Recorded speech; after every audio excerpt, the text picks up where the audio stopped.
સર્વગ્રાહી પ્રગતિ card HPC card. હવે આપણે ભાગ 1 એ મારા વિશે આગળ વિડીયો મૂક્યો હતો.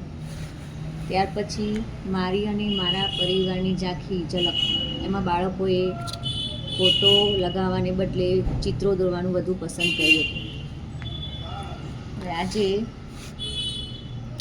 ભાગ 2 ક્ષમતા આધારિત મૂલ્યાંકન. અહીંયા જે ક્ષમતાઓ આપેલી છે તે બાળક દીઠ જે લાગુ પડતું હોય એ પ્રમાણે આકાશ, પર્વત અને ઝરણું એ પ્રમાણે ચિહ્નો દોરવાના છે. ત્યાર પછી ભાગ C શિક્ષક દ્વારા મૂલ્યાંકન. સારી બાબતો. અહીંયા મારે એક પ્રિશાબેન કરીને એક દીકરી છે. એની સારી બાબતો નિયમિતતા છે, સ્વચ્છતા, રસ, રુચિ, વલણ ધરાવે છે, શિસ્ત પણ રાખે છે. પણ એ દીકરીએ મને શરૂઆતમાં થોડું હેરાન કર્યું. કેવી રીતે કે એના મમ્મી કે પપ્પા શાળામાં મૂકવા આવે તો રડ્યા જ કરે એ લોકો જાય પછી, અને તેમને જવા પણ ના દે. પછી તેને વારંવાર સમજાવતા એને ગમતી પ્રવૃત્તિઓ કરાવી અને હવે ખૂબ જ સારી રીતે હસતા હસતા વર્ગમાં બેસે છે. અહીંયા વાલીનો પ્રતિભાવ. મારા બાળકને સામેલ સહભાગી થવું ગમે છે. હવે વાલી કહે છે કે હવે તેને શાળામાં આવવું ગમે છે. મારા બાળકને સહયોગની જરૂર છે, તો મારી દીકરી પર થોડું વધુ ધ્યાન આપશો. એની મમ્મી મને વારંવાર એવું કહે તો થોડું વધારે ધ્યાન આપશો.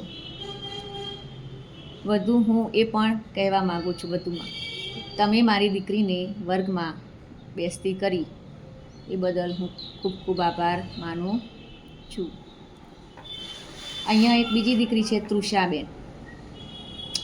સારી બાબતોમાં એ નિયમિત છે, સ્વચ્છતા રાખે છે, બીજા મિત્રો સાથે હળીને મળીને રહે છે, ખૂબ સારી રીતે આગળ નેતાગીરી કરે છે, દરેક સર્જનાત્મક પ્રવૃત્તિઓમાં પણ સારી રીતે કામ કરે છે. પણ પડકારરૂપમાં એક મને એનો અનુભવ થયો. એ દીકરી બાલવાટિકામાં અમારી શાળામાં નથી, આંગણવાડીમાં જતી હશે, તો એમના માતા પિતાએ RTEમાં નંબર લાગશે એમ કરીને બાલવાટિકામાં નથી મૂકી, પરંતુ RTEમાં એનો નંબર લાગ્યો નહીં. પછી અમારી શાળામાં મૂકવા આવ્યા. જોતાં એમને થોડું એમ થયું કે મૂકીએ કે ના મૂકીએ. પછી મેં તમામ પ્રજ્ઞાની નવી શિક્ષણ નીતિની સમજ આપી અને આ શાળામાં એમણે પ્રવેશ મેળવ્યો. શરૂઆતમાં તો બાળકીને એમ થતું કે હું અહીંયા કેવી રીતે ભણીશ. અત્યારે એને પૂછું છું તો એ બોલે છે કે આ શાળામાં મને ખૂબ જ સારી રીતે ગમે છે અને હવે ફાવી ગયું છે. આપ પણ સૌ જોતા હશો એના કામગીરી વિડીયોમાં. હવે એના વાલી એવો પ્રતિભાવ આવે છે કે તેને કન્યા શાળા બહુ જ ગમે છે અને ખાનગી શાળામાં જવું નથી. મારી દીકરીને વધુ કાળજી રાખશો.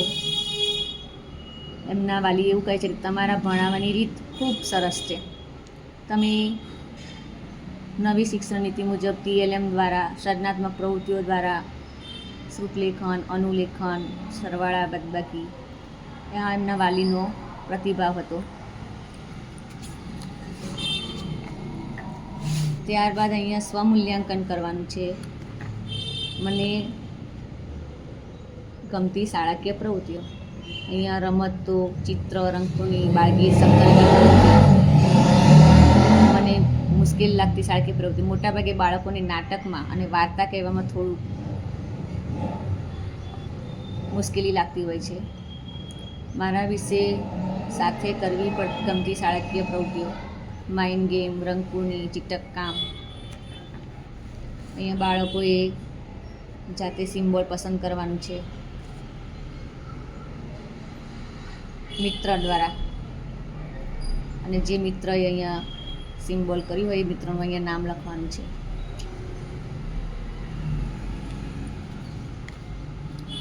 ત્યાર પછી વિદ્યાર્થીનો પોર્ટફોલિયો. તો વિદ્યાર્થી દીઠ પોર્ટફોલિયો નિભાવ્યો છે. એમાં સપ્તરંગીની તમામ પ્રવૃત્તિઓ મોટાભાગે આવી જાય.